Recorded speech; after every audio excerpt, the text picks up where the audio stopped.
Bonjour et bienvenue, ici notre tour d'horizon économique, géopolitique et boursier. Nous sommes le mardi 21 mars pour comprendre comment tourne la planète finance et lorsqu'elle tourne en rond, toujours autour des mêmes thématiques économiques et politiques. C'est sur la bourse au quotidien et nulle part ailleurs et l'épisode du jour s'intitulera « Quand la meilleure raison de pousser la porte d'entrée, c'est parce que la sortie de secours est proche ». À quoi est-ce que je fais allusion? En ce mardi où l'actualité économique tient sur un timbre-poste, je vais refaire un petit peu de pédagogie.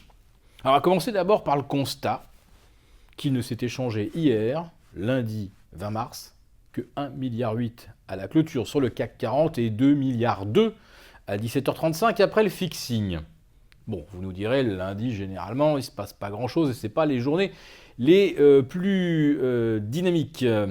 Mais hier, c'était quand même la première séance du nouveau terme boursier d'avril et surtout, c'était la première séance du second trimestre 2017 pour tout opérateur qui a une composante de marché dérivé dans son portefeuille, contrat sur indice, options, etc.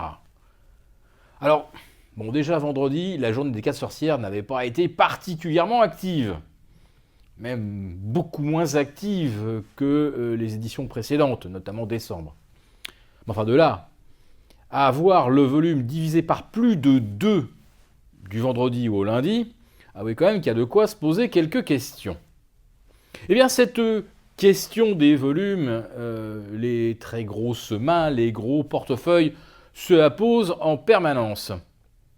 Quand vous avez un BlackRock qui gère 5 000 milliards de dollars et que vous investissez sur un marché comme la Bourse de Paris, où on s'en sort avec 2 milliards, 2 milliards et demi les bons jours à 17h30, comment voulez-vous manœuvrer quand vous savez qu'en sortant même pas 1% de votre portefeuille, vous faites littéralement effondrer le marché sur lequel vous intervenez, parce qu'en face, il n'y a pas de contrepartie. Je vais essayer de vous fixer un petit peu l'échelle.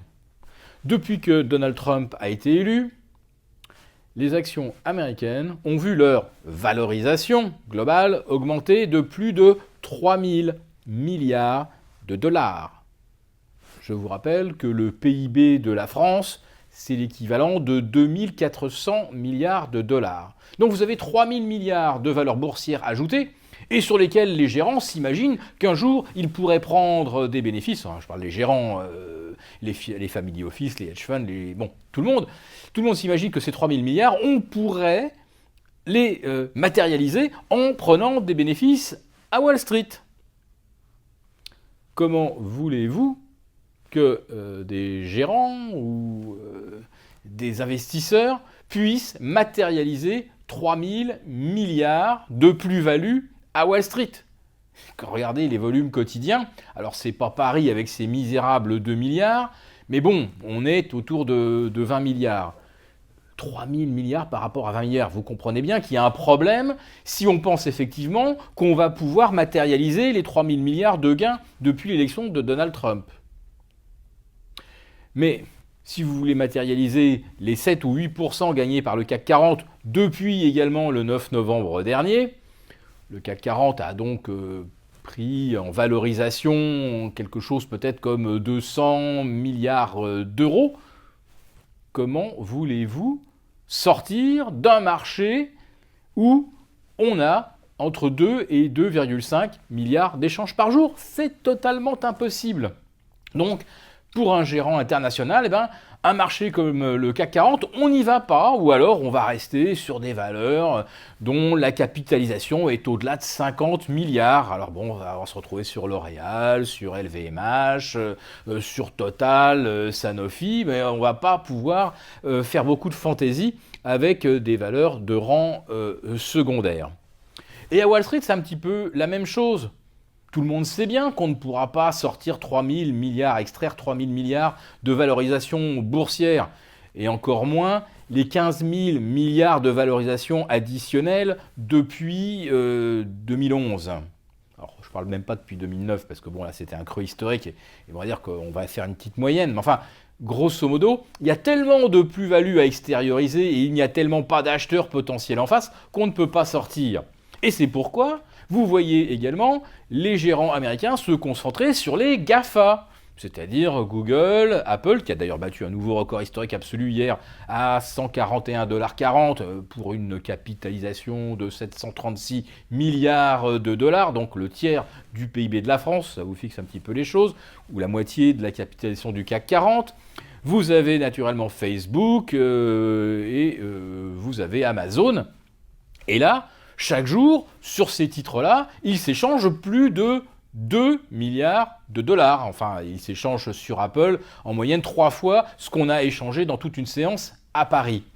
Alors, c'est pour ça aussi que les GAFA progressent beaucoup plus vite que les autres valeurs, parce que les gérants se disent, si les choses tournent mal, et elles vont forcément mal tourner, quand on est à 28 ou 29 fois les bénéfices à Wall Street, c'est des valorisations stratosphériques qu'on n'a jamais connues. Mais bon, on est obligé d'acheter des actions, on est forcé par les banques centrales, donc on achète quelque chose. Et on achète quoi ? Eh bien, on achète les entreprises dont on pense pouvoir sortir au cas où les choses se passeraient mal. Alors, je vous ai déjà décrit ça plein de fois, mais je le rappelle, la question de la liquidité, elle est fondamentale. Et quand vous avez des valeurs archi-liquides, eh bien, elles sont archi-actives. Parce que tout le monde se dit, je peux sortir. Alors, plus on les achète au prétexte qu'on peut en sortir, plus évidemment elles montent et plus leur valorisation devient complètement surréaliste. Mais on est presque tranquille, puisque même si c'est très cher, même si c'est démesurément cher, on se dit on peut sortir. Et voilà le genre de marché auquel on aboutit lorsqu'une banque centrale ou plusieurs banques centrales pratiquent ce qu'on appelle la répression financière, c'est-à-dire force tous les opérateurs à aller vers le risque étant cette substance magique et merveilleuse qui fait que sans se poser de questions, on peut acheter tout à n'importe quel prix sans jamais se poser la question des conséquences en cas de correction. Donc on achète du risque et on achète surtout de la volatilité, de la liquidité, parce qu'en cas de volatilité, c'est à peu près la seule chance que l'on ait de ne pas terminer avec des marchés et des actions réservées à la baisse une fois, 2 fois, 3 fois, au cas où une correction surviendrait. Et comme il n'y a eu aucune correction, non pas depuis le 9 novembre dernier à Wall Street, mais en fait, le début de la hausse remonte à octobre. Alors, il y a eu un petit trou d'air début novembre, mais globalement, ça monte depuis début octobre. Il n'y a eu aucune consolidation. On n'a jamais vu ça. Or, le principe newtonien de action-réaction, c'est-à-dire qu'on force tous les jours le marché à monter. D'ailleurs, vous savez comment pratiquent les Sherpas. Ils attendent que s'accumule suffisamment de positions de couverture, voire même des shorts pour des gens qui se disent le marché est fou, il est trop cher, et qui s'impatientent. On attend que s'accumulent les couvertures et les shorts, et paf, un jour, comme le 1er mars, on va aller ratatiner tout le monde avec une opération commando et où tous les vendeurs vont être obligés de se racheter. Ils ne savent absolument pas pourquoi. D'ailleurs, ils peuvent toujours chercher. Il n'y a aucune raison objective ni aucune actualité. C'est simplement qu'on les fait courir après le papier. Donc ça veut dire qu'un marché, plus il est cher, plus on arrive à le faire monter simplement en piégeant les vendeurs qui n'ont pas non plus de sortie de secours. Ils sont obligés de se racheter. Donc, ce marché est évidemment extrêmement dangereux. Il monte depuis plus de 110 séances sans avoir jamais corrigé.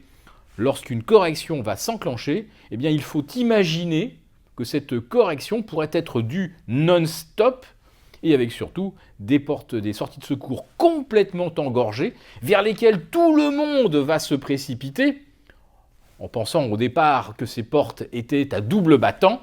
Et on s'apercevra qu'en fait, ce sont de véritables guillotines. Donc, restez couverts.